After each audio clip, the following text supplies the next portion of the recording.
അവിടെ നിന്ന് കിട്ടുന്ന ഉത്തരം മതിയാകാതെ വന്നാൽ ഡൽഹിയിൽ സോണിയാഗാന്ധിയുടെ വീട്ടിൽ പോയിട്ട് ചോദിക്കണം ഈ ചോദ്യം. സർ, സോണിയാഗാന്ധി അറസ്റ്റ് ചെയ്ത് ചോദ്യം ചെയ്യണം. എന്താണെന്ന് മന്ത്രി എം പി രാജേഷും വി ശിവൻകുട്ടി പറഞ്ഞത്? സോണിയാഗാന്ധിയുടെ പേര് വരുന്നത് തമാശയാണ്. സമനില തെറ്റിയവരെ പോലെയാണ് രണ്ട് മന്ത്രിമാര് സംസാരിച്ചത്. സോണിയാഗാന്ധിയാണ് സ്വർണ്ണക്കേസ് കൊള്ള നടത്തിയ 3 CPM നേതാക്കന്മാർ ജയിലിലാണ്, 3 പേര്.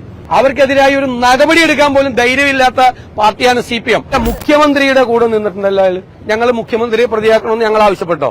കടകംപള്ളി കൂടെ നിന്ന് ഫോട്ടോ എടുത്തതിന്റെ അല്ല പറഞ്ഞത്. ഒരാള് ഒരു കേസിൽ, ഒരു കൊള്ളക്കേസിൽ പ്രതിയായാൽ അയാളുടെ കൂടെ അയാളുടെ ജീവിതകാലത്ത് ഫോട്ടോ എടുത്തവരെയൊക്കെ പ്രതിയാക്കണമെന്ന് പറയാൻ ഞങ്ങൾ മണ്ടത്തിലൊന്നും പറയില്ല. അങ്ങനെയെങ്കിൽ ഞങ്ങൾ മുഖ്യമന്ത്രിയെ പ്രതിയാക്കണമെന്ന് പറയില്ലേ? മുഖ്യമന്ത്രി പങ്കാളിയായത് എപ്പോഴാ? ഇവരെയൊക്കെ സംരക്ഷിക്കുമ്പോഴാണ്. അതാണ് ഞങ്ങൾക്ക് മുഖ്യമന്ത്രിയോടുള്ള പ്രശ്നം. മനസ്സിലായില്ലേ?